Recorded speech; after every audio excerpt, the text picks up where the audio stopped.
नमस्कार दोस्तों, मैं मोहनलाल आप सबका स्वागत करता हूं हमारे YouTube चैनल जीके एरा में। आज की जो हमारी क्लास रहेगी वो राजस्थान की कला और संस्कृति पे रहेगी। राजस्थानी कला संस्कृति हम क्या पढ़ रहे हैं? राजस्थानी कला संस्कृति में हम पढ़ रहे हैं राजस्थान के लोक नृत्य। और लोक नृत्यों में अब तक हमने क्या पढ़ा? लोक नृत्य में अब तक हमने पढ़ा राजस्थान के क्षेत्रीय लोक नृत्य और राजस्थान के व्यावसायिक लोक नृत्य। ये हमारे समाप्त हो चुके हैं। जिन भी विद्यार्थियों ने वीडियो देखे हैं वो इन नृत्यों के आप क्वेश्चंस कर सकते हैं। आज की जो हमारी क्लास रहेगी राजस्थान के जातीय लोक नृत्य पर रहेगी और आने वाली 2 क्लास हमारे राजस्थान के जातीय लोक नृत्य पर रहेगी। जैसे 2 क्लास कंप्लीट हुई हमारे राजस्थान के लोक नृत्य समाप्त हो जाएंगे, लेकिन राजस्थान के लोक नृत्य समाप्त होने के बाद हम एक क्लास और लेंगे। उसमें जो राजस्थान के विभिन्न प्रतियोगिता परीक्षाओं में जैसे आरएस हो गया, ये अधीनस्थ बोर्ड हो गया या आरपीएस जो भी एग्जाम लेते हैं उनसे क्वेश्चंस को कलेक्ट करेंगे और 100 से 150 क्वेश्चन हम इसी क्लास में करने की कोशिश करेंगे, जिससे क्या आपकी तैयारी का पूरा खाका तैयार हो जाएगा कि यार मैंने इस टॉपिक में कितना पढ़ा और कितना सर ने पढ़ा और कितना उसमें पढ़ाई में से एग्जाम में आया हुआ है, तो आपको भी पता लग जाएगा और आपकी तैयारी का स्तर भी आपको पता लग जाएगा। ठीक है दोस्तों, तो अब आने वाली 2 क्लास हमारे जातीय लोक नृत्य पर रहेगी और जातीय लोक नृत्य वो परीक्षा की दृष्टि से इतने महत्वपूर्ण है क्योंकि सबसे ज्यादा क्वेश्चन अगर लोक नृत्य में पूछे जाते हैं तो जातीय लोक नृत्यों से ही पूछे जाते हैं, क्योंकि विभिन्न जातियों को ये जो लोक नृत्य जातियों को रिप्रेजेंट करते हैं, इसलिए इनसे ज्यादा क्वेश्चन पूछे जाते हैं। क्षेत्रीय लोक नृत्य व्यवसायिक लोक नृत्य से पूछे जाते हैं, लेकिन उनसे ज्यादा क्वेश्चन इस जातीय लोक नृत्य से पूछे जाते हैं। ठीक है दोस्तों, तो शुरू करते हैं जातीय लोक नृत्य, जिन्हें हम जनजातीय लोक नृत्य भी कहते हैं। तो आज की जो क्लास है जनजातीय लोक नृत्य पे हेडिंग डालिए जनजातीय लोक नृत्य। जनजातीय नृत्य या लोक नृत्य एक ही बात है। अब देखिए राजस्थान में बहुत सारी जनजातियां रहती हैं। बेसिकली राजस्थान जो जनजातियों के लिए फेमस है। कर्नल जेम्स टॉड ने भी कहा था कि राजस्थान तो आदिवासियों का राज्य है। तो बहुत सी जनजातियां यहाँ निवास करती हैं, जो बहुत छोटे छोटे कस्बों में निवास करती है, बड़ी बड़ी सिटीज में भी निवास करती है। तो बहुत सी जनजातियां, उनमें से जो सबसे महत्वपूर्ण जनजाति है वो है भील जनजाति। तो आज की जो जनजाति हम पढ़ेंगे भील जनजाति के नृत्य पढ़ेंगे। तो हेडिंग डालिए भील जनजाति के नृत्य। किसके नृत्य? भील जनजाति के। अब देखो दोस्तों, भील जाति, भील जाति के नृत्य, भील जाति के नृत्य 9 या 10 नृत्य हैं। कितने नृत्य हैं दोस्तों? 9 या 10। अब जो जातीय नृत्य है ना, जनजातीय नृत्य और जातीय नृत्य, उनमें से जो क्वेश्चंस पूछे जाते हैं, अच्छी बात यह है कि उनमें से केवल आपको जाति दे देगा और उसके सामने नृत्य दे देगा और मिलान करने के लिए देगा। यह आपसे क्वेश्चन पूछ लेगा कि यह नृत्य फलाना नृत्य कौन सी जाति द्वारा किया जाता है। जातीय नृत्य में आपसे डीप में से क्वेश्चन पूछने के चांस बहुत कम होते हैं। ये कभी बहुत कम ही पूछे जाते हैं, बहुत ही रेयर केस में पूछे जाते हैं। और जिन नृत्यों में से भी डीप में से क्वेश्चन पूछे जाते हैं वो मैं यहाँ पढ़ा दूंगा आपको, तो आपको घबराने की जरूरत नहीं। तो मेन इसमें नाम पूछे जाते हैं। तो जैसे भील जाति हुई, भील जाति के मैंने आपसे कहा 9 या 10 नृत्य हैं। अब 9 या 10 नृत्य को याद करना थोड़ा मुश्किल होता है।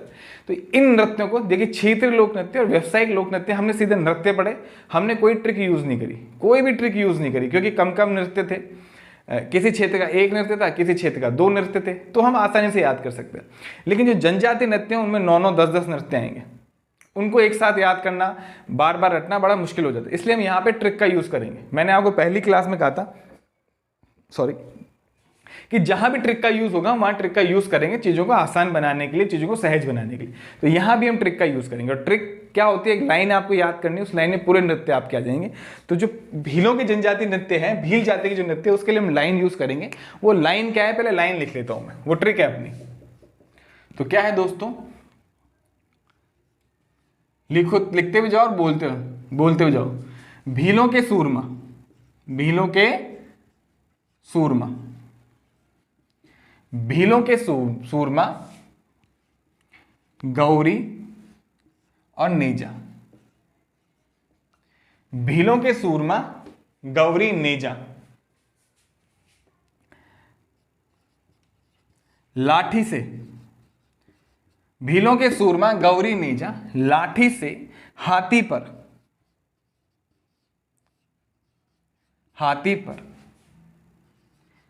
युद्ध शिकार करते हैं। क्या करते हैं? युद्ध और शिकार करते हैं। और कहां चले जाते हैं? पाली जाते हैं। पाली जाते हैं।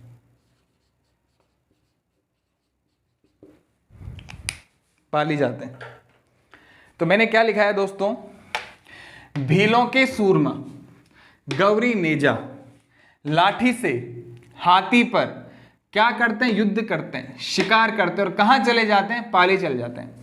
आप कल्पना करो कि भील जाति है, भील जाति के सूरमा, सूरमा कौन, योद्धा है, भील जाति के दो सूरमा है, भीलों के सूरमा, दो सूरमा है, उन दो सूरमा का नाम क्या है, एक का नाम है गौरी और एक का नाम क्या है, नेजा। एक का नाम क्या है दोस्तों, गौरी, और एक का नाम क्या है, नेजा। लाठी से हाथी पर युद्ध और शिकार करते हैं। तो युद्ध और शिकार करने के लिए उन्हें क्या चाहिए, एक तो वाहन चाहिए, वो हाथी हो गया, एक हथियार चाहिए, वो क्या हो गया, लाठी हो गया। ठीक है दोस्तों, तो भीलों के सूरमा कौन है, गौरी और नेजा है। लाठी ले जाते हैं, हाथी पर बैठते हैं और क्या करते हैं, युद्ध और शिकार करते हैं। उसके बाद कहां चले जाते हैं, पाली, राजस्थान में, पश्चिम राजस्थान में एक जगह है पाली, जिला है, वहां चले जाते हैं, पाली। तो ये अपनी ट्रिक हो गई, भीलों के सूरमा गौरी नेजा लाठी से हाथी पर युद्ध और शिकार करके कहां जाते हैं, पाली जाते हैं। आप इस लाइन को लिख लीजिए, इसी लाइन में जो 9 और 10 जो है ना आपके भीलों के नृत्य, वो इसमें छुपे हुए हैं। बस आपको ये लाइन याद है तो आपको नृत्य याद है, और भीलों के नृत्य आप गलत नहीं करेंगे। और किस नृत्य को इसमें डिटेल में पढ़ाना है वो भी मैं पढ़ा दूंगा। ठीक है दोस्तों, तो आप इसका एक बार स्क्रीनशॉट ले लो या लिख लो। भीलों के सूरमा, भीलों के सूरमा कौन है, गौरी और नेजा है। क्या करते हैं, लाठी से किस पे बैठते हैं, हाथी पर बैठते हैं, और क्या करते हैं, युद्ध करते हैं, शिकार करते हैं, और कहां चले जाते हैं, पाली चले जाते हैं। अगर ये लाइन आपको याद हो गई तो ये मान के चलो दोस्तों, आपको भील जनजाति के नृत्य याद हो गए। अब देखो, अब इसमें कौन कौन सा नृत्य, कौन कौन सा शब्द कौन से नृत्य को रिप्रेजेंट करता है वो देखते हैं अपन। भीलों के, तो सबसे पहले भीलों के, अब आपको भीलों के नृत्य कौन से, भीलों के नृत्य के, तो सबसे पहली लाइन ही भीलों के है। तो भीलों से एक तो ये याद हो गया, भीलों के नृत्य है, किसके नृत्य के पढ़ रहे हैं, भीलों के नृत्य। और भीलों से एक नृत्य आता है भिलाड़ी नृत्य। क्या आता है दोस्तों, भिलाड़ी।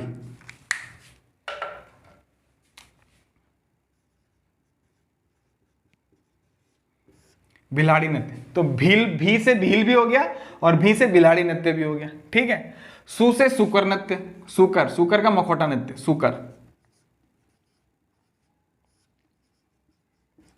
सुकर नृत्य। र से रमणी नृत्य हो गया,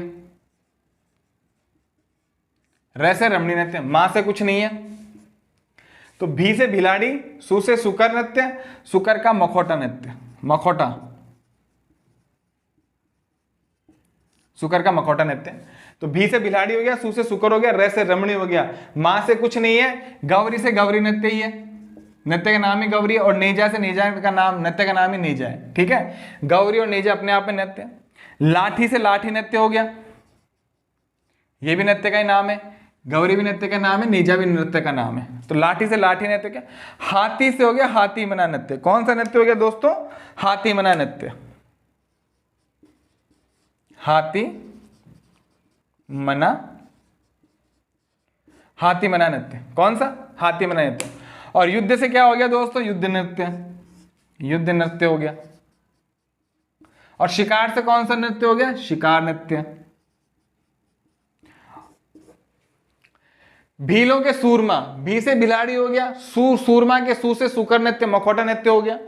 र से रमणी नृत्य हो गया, मां से कुछ नहीं है, गौरी से गौरी का गौरी हो गया, नेजा का नेजा रह गया, लाठी का लाठी रह गया, हाथी से हाथी मना नृत्य हो गया, युद्ध से युद्ध नृत्य हो गया, शिकार से शिकार नृत्य हो गया। पाली से हो गया दोस्तों पाली नोच। कौन सा नृत्य हो गया, पाली नोच नृत्य। तो कौन लंबी चौड़ी कहानी नहीं है। देखो, जनजाति नृत्य में सबसे ज्यादा प्रश्न पूछे जाते हैं, चाहे भील हो, चाहे गरासिया, चाहे कथौड़ी हो, चाहे कालबेलिया हो, चाहे कंजर हो, चाहे गुजर जाति हो।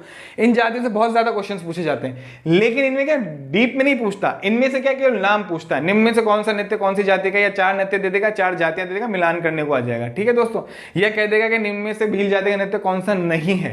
तो नहीं है का आंसर कब दे सकते हो, जब आपको नृत्य पता हो और नृत्य जब याद हो। तो आपको सिंपल कुछ नहीं करना, एक लाइन याद रखनी है, भीलों के सूरमा कौन है, गौरी और नेजा। भीलों के सूरमा कौन है, गौरी और नेजा। युद्ध करते हैं किस पे बैठ के, हाथी पे, क्या रहता है हाथ में, लाठी।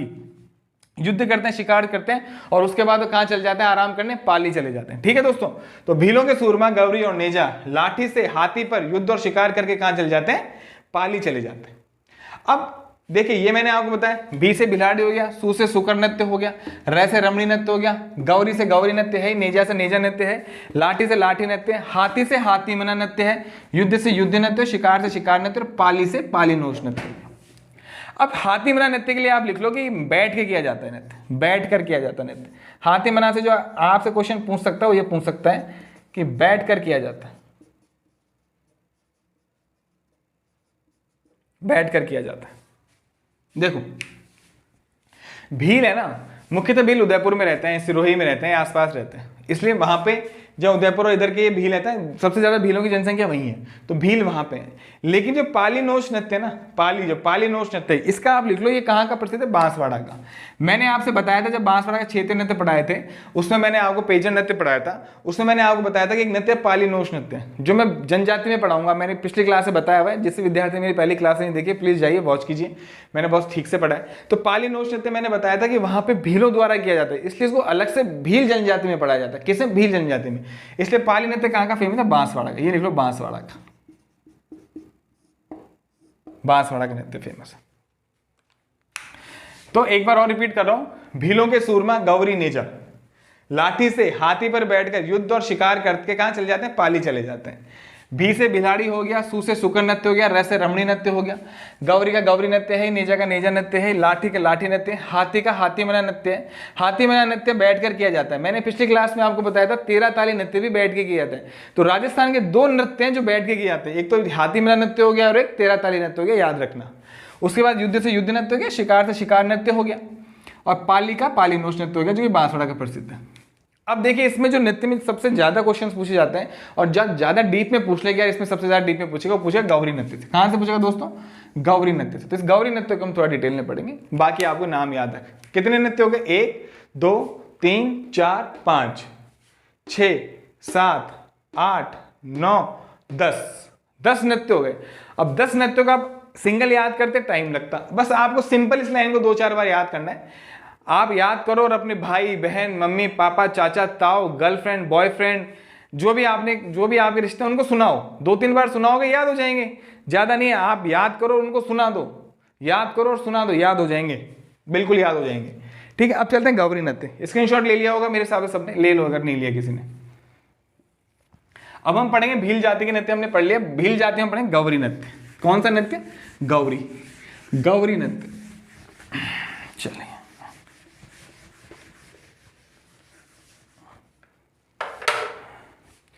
तो नेक्स्ट हेडिंग है गौरी नृत्य। गौरी नृत्य इसे ही बोलते हैं राय नृत्य।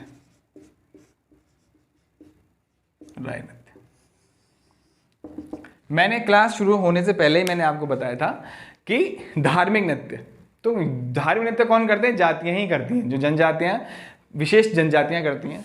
तो गौरी नृत्य की जो सबसे पहली बात है वो है धार्मिक नृत्य। ये भीलों का धार्मिक नृत्य क्या है दोस्तों? भीलों का धार्मिक नृत्य। अब ये क्या नृत्य नहीं है, सिंगल नृत्य नहीं कि केवल नृत्य करते हैं। इस नृत्य को करते करते इसके बीच बीच में छोटे छोटे नाटक करते हैं। जो कलाकार होते हैं ना, वो छोटे छोटे नाटक करते हैं। नृत्य भी चलता रहता है और नाटक भी चलता रहता है। तो एक तरह से क्या है? नृत्य नाटिका है। क्या है दोस्तों? नृत्य और नाटिका। जो ये नृत्य नाटिका है, जो ये नृत्य करते करते नाटक करते हैं, सब राजस्थान में सबसे पुराना है, राजस्थान में सबसे पुराना है। और इसीलिए इस गौरी नृत्य को, इस गौरी नृत्य नाटिका को, गौरी नृत्य को नृत्य नाटकों का मेरु नाट्य कहते हैं। नृत्य नाटकों कहते हैं मेरु नाट्य। मेरु क्या होता है दोस्तों? रीढ़ की हड्डी। मेरु क्या होता है? रीढ़ की हड्डी। तो जितने भी नृत्य नाटिका हैं जिनमें नृत्य करते करते नाटक होते हैं, या नाटक करते करते नृत्य करते हैं, नृत्य नाटिका होते हैं, उनकी रीढ़ की हड्डी क्या है? गौरी नृत्य। परीक्षा में पूछा जाता है कि नृत्य नाटिकाओं का मेरु नाट्य कौन सा है? गौरी नृत्य या राय नृत्य। तो लिखो, सबसे पहला पॉइंट क्या है? धार्मिक नृत्य। पहला पॉइंट है धार्मिक है, धार्मिक नृत्य। दूसरा पॉइंट क्या है? नृत्य नाटकों का मेरु नाट्य, मेरु नाट्य, मेरु नाट्य, मेरु नाट्य। अभी कब किया जाता है? ये किया जाता है भाद्रपद में शुरू होता है, भाद्रपद से, भाद्रपद मास महीने में शुरू होता है, भाद्रपद में शुरू होता है, मास से। भाद के बाद भाद के बाद क्या आता है? अश्विन। जब हम पढ़ेंगे अश्विन की नवमी तक, लगभग 40 दिन तक ये नृत्य किया जाता है। तो गौरी नृत्य, राय नृत्य, धार्मिक नृत्य है भीलों का, इसे मेरु नाट्य भी कहा जाता है, नृत्यों का मेरु नाट्य बोलते हैं। भाद्रपद मास से अश्विन की नवमी तक होता है। तो 30 दिन तो भादवे के हो गए, ठीक है दोस्तों, और 10 दिन अश्विन मास के ले लो आप, तो क्या 40 दिन तक चलता है नृत्य, ये 40 दिन तक नृत्य चलता है, इसलिए ये नृत्य चलता है। धार्मिक नृत्य क्या मेरु नाट्य, इसका स्क्रीनशॉट ले लो, फिर इसकी जो महत्वपूर्ण बातें वो ओपन करते हैं। चलिए, अब ये जो नृत्य है ना दोस्तों, धार्मिक नृत्य, मैंने आपसे बोला धार्मिक नृत्य, तो धार्मिक नृत्य यानी भगवान का नाम भी आएगा। तो नृत्य किस पे आधारित है? शिव और पार्वती पे आधारित है। किस पे आधारित दोस्तों? शिव और पार्वती पे आधारित है, सॉरी, शिव और पार्वती पे आधारित है। और शिव और पार्वती की कहानी है, बेसिकली कहानी शिव पार्वती की नीचे जब नृत्य किया जाता है, जो नृत्य में नाटक किए जाते हैं, उनमें क्या होता है, कहानी का वाचन होता है, मतलब एक कहानी होती है, उस पर वो नृत्य करते हैं। उनके जो आधार होता है एक कहानी, और कहानी क्या है? शिव और भस्मासुर की कहानी। अब देखो एक कहानी किसके? शिव और भस्मासुर की कहानी है। तो पहले कहानी जान लेते हैं कि क्या है कि शिव जी भोले, आप जानते हो, बहुत ही भोले हैं, वो नाम ही भोलेनाथ है, तो हम सब जानते हैं भोले हैं। अब क्या हुआ कि भोले से आप कोई प्रार्थना कर लो, आपकी मनोकामना पूरी होगी, सच बात है, बिल्कुल पूरी होगी। अब चाहे वो राक्षस कर ले, चाहे देवता कर ले, चाहे लड़की कर ले, चाहे लड़का कर ले, आप उनसे मनोकामना सच्चे दिल से मांगोगे, पूरी हो जाएगी।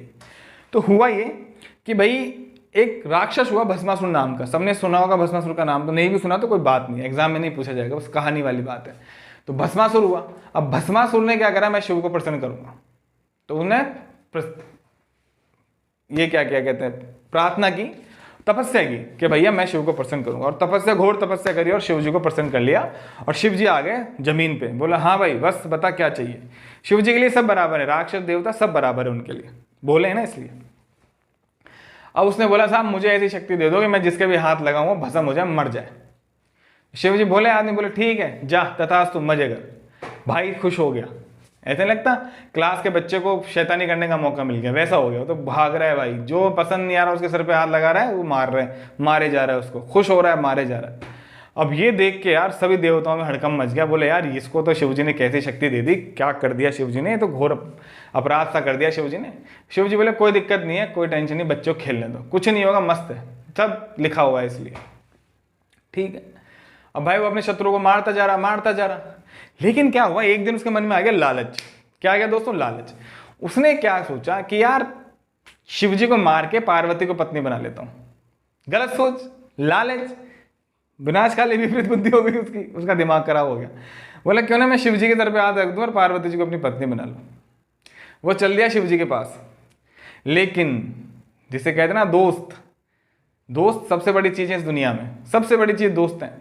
तो दोस्त कौन थे शिव जी के? भगवान विष्णु। उन्होंने बोला अरे यार ये तो शिव जी को भस्म कर देगा, तो वो विष्णु जी क्या करें, मोहिनी का रूप धारण करते हैं और चल जाते हैं भस्मासुर के पास, और भस्मासुर को बेवकूफ़ बना के उसी का रात भस्मासुर का हाथ उनके खुद के सर पे रखवा लेते हैं, भस्मासुर के सर पे, और भस्मासुर वहीं नष्ट हो जाता है। ठीक है दोस्तों, तो उसी की याद में ये नृत्य किया जाता है। तो नृत्य किसको समर्पित है? शिव और पार्वती को। लिखो, परीक्षा में पूछ लेता है, शिव और पार्वती को समर्पित है, शिव और पार्वती को समर्पित है। इसमें जो कहानी बोली जाती है वो कहानी का जो वाचन होता है किस पे आधारित है? शिव भस्मासुर की कहानी पे। किस पे आधारित दोस्तों? शिव और भस्मासुर की सुर पर, शिव और भस्मासुर की कहानी पे आधारित है। तो शिव और पार्वती किसके जो पात्र होते हैं, और कहानी कौन सी कही जाती है? शिव और भस्मासुर कही जाती है। अब इसमें जो शिव का रोल करता है ना, नृत्य है, नृत्य कर रहा है तो शिव का रोल भी करेगा। तो शिव का रोल जो कर रहा है, शिव का रोल का किरदार जो निभा रहा है, उसे कहते हैं पूरिया बोलते हैं। पूड़िया नहीं, पूरिया। कहीं पूड़ियाँ सुन लो, वैसे भी कोरोना काल में जीमना कम मिल रहा है, कहीं पूड़ियाँ सुन लो। पूरिया है भाई, पूरियाँ, नुक्ति, घोड़, रायता नहीं मिल रहा, परेशान हो रहे हैं लोग। तो हो सकता है कि पूरियाँ को पूड़िया समझ लो, नहीं, पूरिया है, पूड़िया नहीं है, पूरिया। तो शिव को क्या बोलते हैं? पूरिया। और पार्वती को इसमें क्या बोला जाता है? राई बोला जाता है। क्या बोला जाता है दोस्तों? राई बोला जाता है। इसलिए इस नृत्य का दूसरा नाम क्या है? राई नृत्य। पार्वती को राई बोला जाता है, इसलिए नृत्य का नाम क्या है? राई नृत्य। अब मैंने आपको बताया, ये बात हो गई क्लियर। मैंने आपको बताया कि इस नृत्य में क्या होता है। इस नृत्य में नाटक होते हैं, नृत्य के बीच बीच में नाटक किए जाते हैं, नाटक किए जाते हैं, नाटक किए जाते हैं। तो कुछ नाटक है, लघु नाटिकाएं हैं जिनके नाम प्रसिद्ध हैं, जो परीक्षा में पूछे जाते हैं कि निम्न में से ये लघु नाटिकाएं या इनका संबंध किस नृत्य से, तो पूछ लेते हैं। तो आप लिखो लघु नाटिकाएं, लघु नाटिकाएं, लघु नाट्य, लघु नाट्य का नाम लिख लो आप। प्रसिद्ध हैं, बहुत सारे किए जाते हैं, प्रसिद्ध हैं। कान गुजरी, कान गुजरी, अट्टम, अट्टम और मीणा, ये तीन लघु नाटिकाएं हैं। ये तीन लघु नाटिकाएं हैं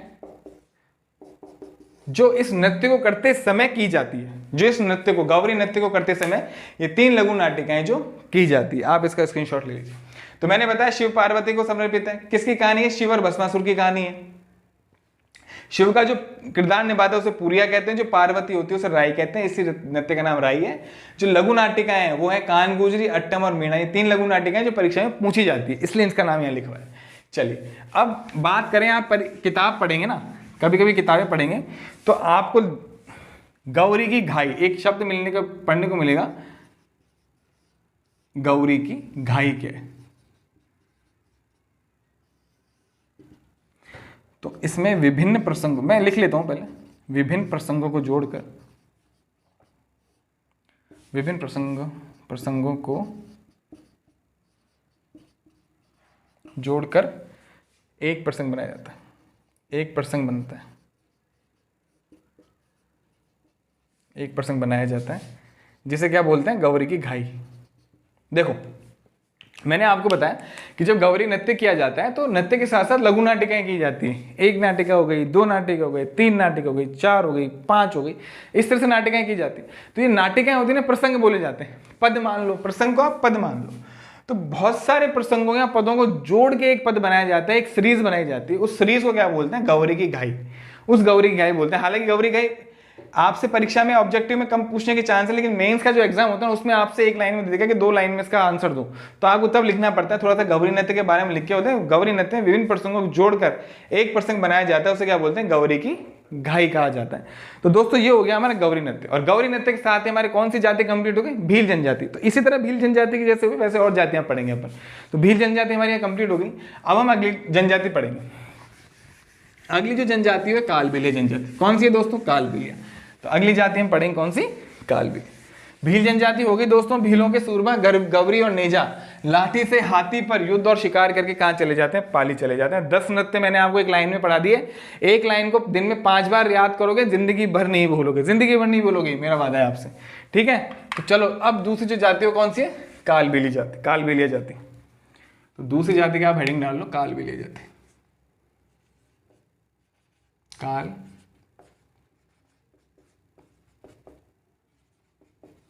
कालबेलिया जाति। देखो काल का मतलब क्या होता है? सांप। क्या होता है दोस्तों? सांप। और बेलिया का मतलब क्या होता है? दोस्त।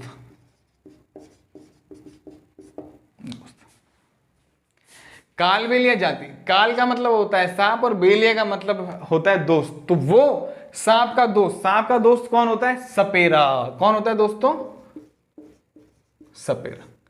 तो कालबेलिया जनजाति कोई और जनजाति नहीं है। जो सपेरे होते हैं, जो सांप पकड़ने वाले होते हैं, जो पुंगी बजा के सांपों को पकड़ते हैं, जिनका ट्रेडिशनल काम है, हालांकि अब ये काम नहीं रहा उनका, लेकिन ट्रेडिशनल काम उनका यही था।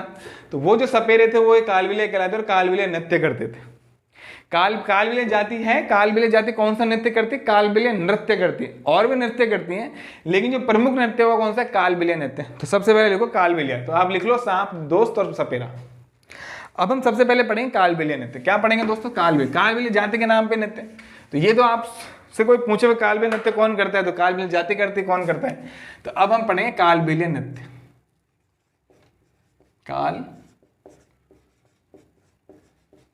कालबेलिया नृत्य।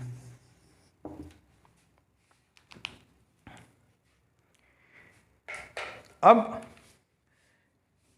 सबसे पहले वाद्य यंत्र। सबसे पहले देखिए इसमें वाद्य यंत्र कौन सा यूज किया? तो पुंगी। आप सबको पता है सपेरों का वाद्य यंत्र कौन सा है? पुंगी। आप सबने पिक्चरों में देखे, नागिन पिक्चरों में, श्रीदेवी की पिक्चरों में, आजकल स्टार प्लस पे वो भी आता है, क्या कहते हैं, सीरियल भी आता है नागिन, तो उसमें पुंगी का यूज किया जाता है। तो इसका वाद्य यंत्र कौन सा है दोस्तों? पुंग इसका वाद्य यंत्र है। चलिए, अब ये जो नृत्य है कालबेलिया, जो नृत्य पुंगी नृत्य, इसमें पुंगी बजाई जाती है और सांप को एक तरह नागिन डांस भी कह सकते हैं। नागिन डांस नहीं होता, अब शादियों में किया जाता है नागिन डांस भी तो है। हालांकि इस नृत्य के बोल क्या है, कालियो कूद पड़ो मेला में, वो आपने सुना होगा, कालियो कूद पड़ो मेला में, वो वाला भी सुना होगा, तो वही है ये कालबेलिया नृत्य। ठीक है, अब इसमें जो कालबेलिया नृत्य को जो करते हैं उस टाइम वेशभूषा कौन सी होती है? वेशभूषा तो यार काले रंग की होती है। वेशभूषा कौन सी होती है? देखा होगा आपने टीवी में, वेशभूषा कौन सी? काले रंग की। वेशभूषा कौन सी होती है? काले रंग की होती है। तो आप मेरे साइड में देख सकते हैं कि कालबेलिया नृत्य किस तरह से हो रहा है, किस तरह से कालबेलिया नृत्य किया जा रहा है महिलाओं द्वारा। वेशभूषा आप देख सकते हैं काले रंग की, तो इस तरह से कालबेलिया नृत्य होता है। अब इस नृत्य को क्या है, इस नृत्य में ज्यादा कुछ पढ़ाने का है नहीं, लेकिन इसमें कुछ एक दो बातें जो बहुत ही महत्वपूर्ण है।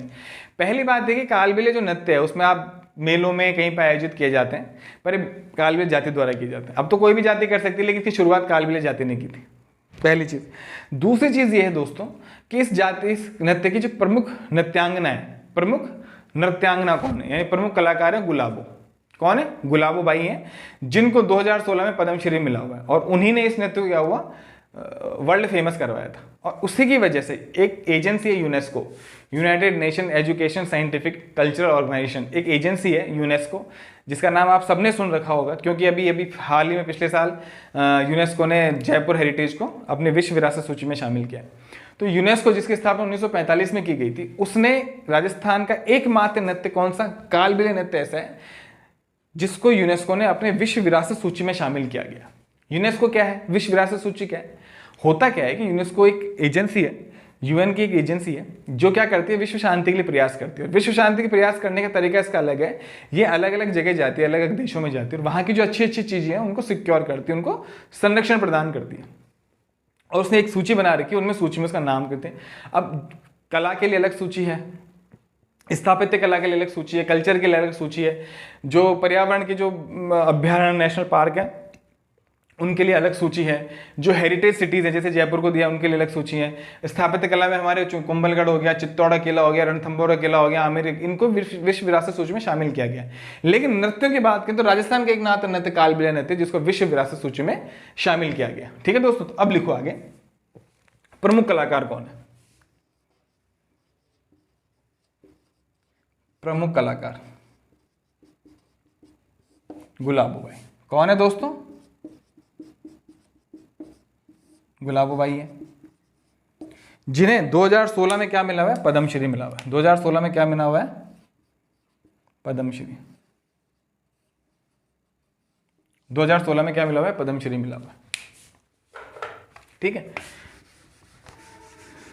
राजस्थान का एकमात्र नृत्य जिसको यूनेस्को ने, किसने? यूनेस्को ने, united nation education scientific cultural organisation, UNESCO ने विश्व विरासत सूची में शामिल किया है,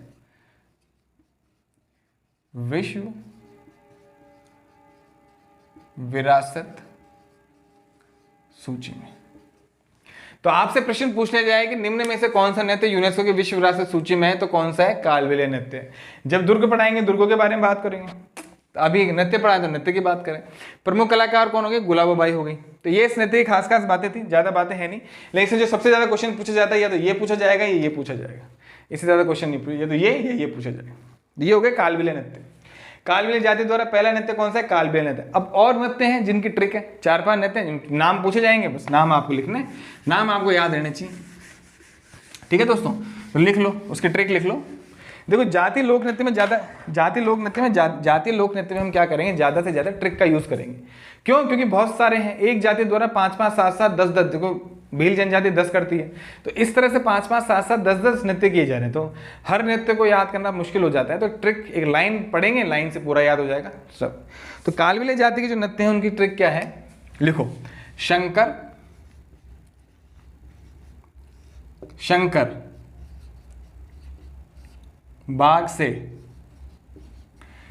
बाग से पानी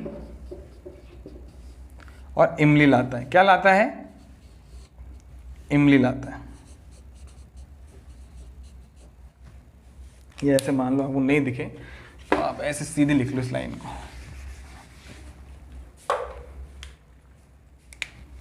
यहां लिख लो,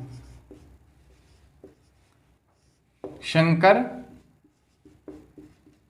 बाग से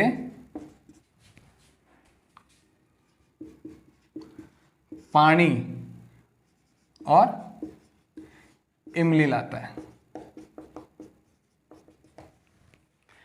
तो कोई शंकर है, कालबेलिया जाति का, देखो कालबेलिया नृत्य है, कालबेलिया नृत्य में सबसे पहला नृत्य अपने क्या पढ़ा, कालबेलिया नृत्य।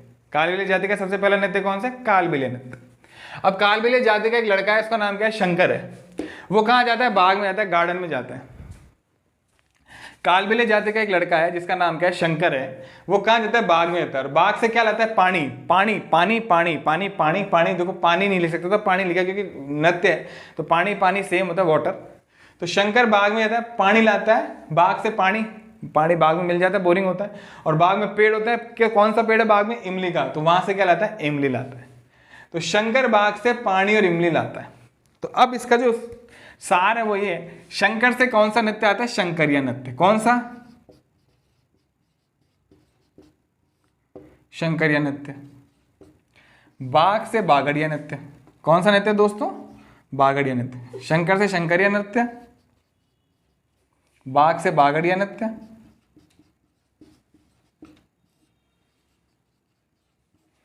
पानी से पानीहारी नृत्य, पानीहारी नृत्य,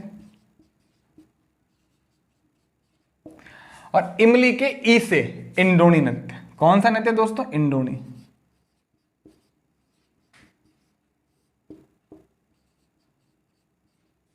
ये इंद्रोणी क्या होती है, ये इंद्रोणी क्या होती है, इंद्रोणी आपने देखा होगा गाँव में या हमारे घरों में जब हम छोटे थे, या आपने अपने मम्मी पापा से पूछो कि जब मटका होता है ना, सिर और मटके के बीच में एक कपड़े की बनी हुई एक गोलाकार एक आकृति होती है, उसे इंद्रोणी बोलते हैं।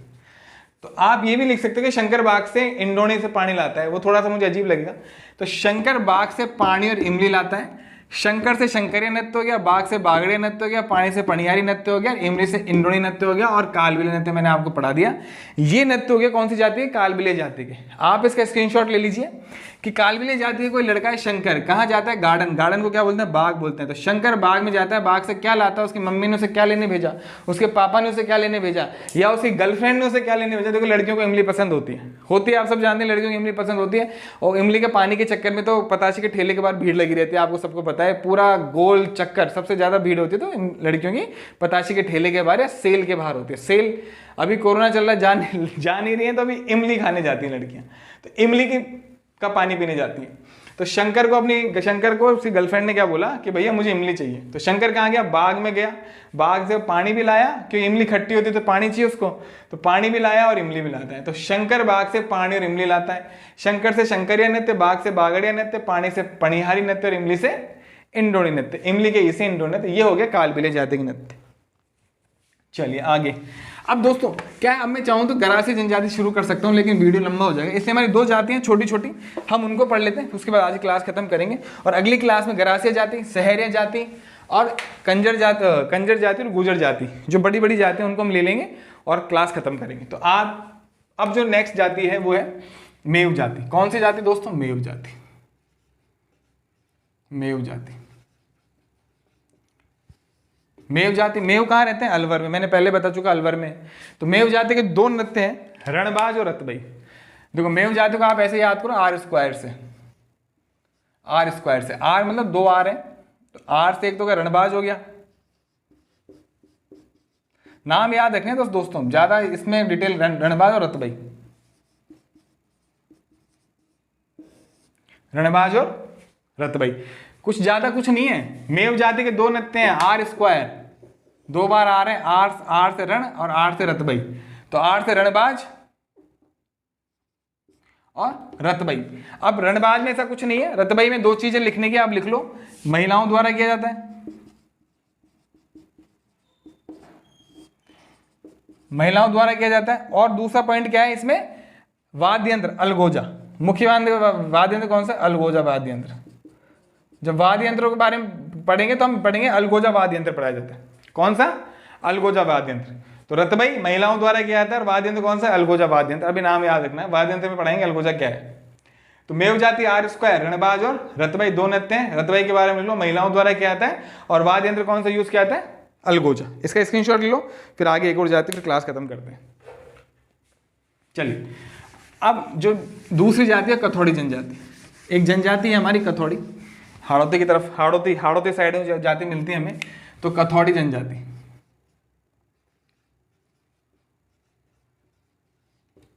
कथौड़ी जाति, कथौड़ी जाति। अब इसकी एक ट्रिक है, आप लिख लो, 2 नृत्य हैं, इससे ज्यादा बड़े नृत्य हैं। ट्रिक है, लिख लो आप कि कथौड़ी, कोई है कथौड़ी नाम का आदमी है,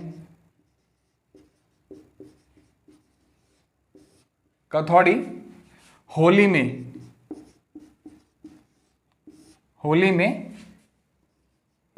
क्या खाता है? मावा खाता है। मावा, होली में मावा खाता है, होली में मावा खाता है। पॉज कर दिया। तो कथौड़ी होली में क्या खाता है? मावा खाता है। देखो, कोई आदमी है, कथौड़ी या लड़की मान लो, कुछ ही मान लो, होली के अवसर पे क्या खाता है? मावा। होली पे मिठाई बनती है, बर्फी बनती है, लड्डू बनते हैं, सब में मावा डलता है, तो होली पे क्या कहता है? मावा। अब देखो, दो नृत्य हैं। कौन से नृत्य हैं? होली और मावा। आपको 2 चीजें याद रखनी। कथौड़ी से कथौड़ी जाति हो गई, याद करने में कोई दिक्कत नहीं। कथौड़ी होली में मावा खाता है।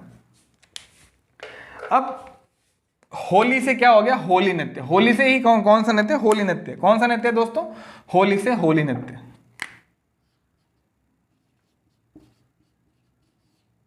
होली नृत्य। कौन सा नृत्य? होली नृत्य। होली से नृत्य होली नृत्य, और मावा से मावलिया नृत्य। मावा से माँ से मावलिया,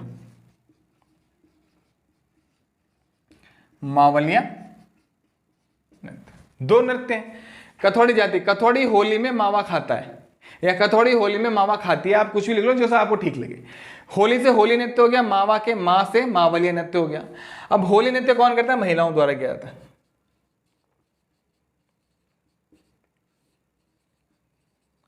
और ये महिलाएं जो नृत्य करती है कैसे करती हैं? एक के ऊपर एक चढ़ती हैं और पिरामिड बना लेती है। पिरामिड ऐसा होता है ना, तो ये महिलाएं चढ़ के ऐसा पिरामिड बना लेती हैं। ये पिरामिड बन गया, ये ऐसे ज़्यादा महिलाएं, ज़्यादा से ज़्यादा, फिर कम, फिर कम, फिर कम, फिर बहुत कम। जैसे अपन जब जन्माष्टमी, अभी जन्माष्टमी आने वाली, तो मटका फोड़ते हैं ना अपन।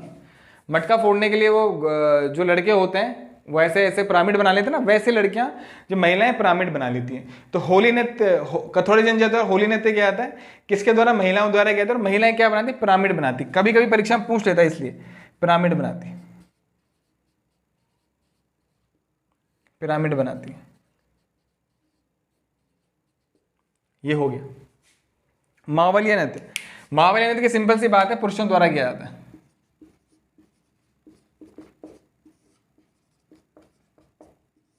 मावलिया नृत्य पुरुषों द्वारा किया जाता है। तो कथौड़ी जाति की ट्रिक है, कथौड़ी होली में मावा खाता है। कथौड़ी होली में मावा खाता है, या कथौड़ी होली में मावा खाती है। होली नृत्य, होली से होली नृत्य होता है। कौन करता है? महिलाएं करती हैं।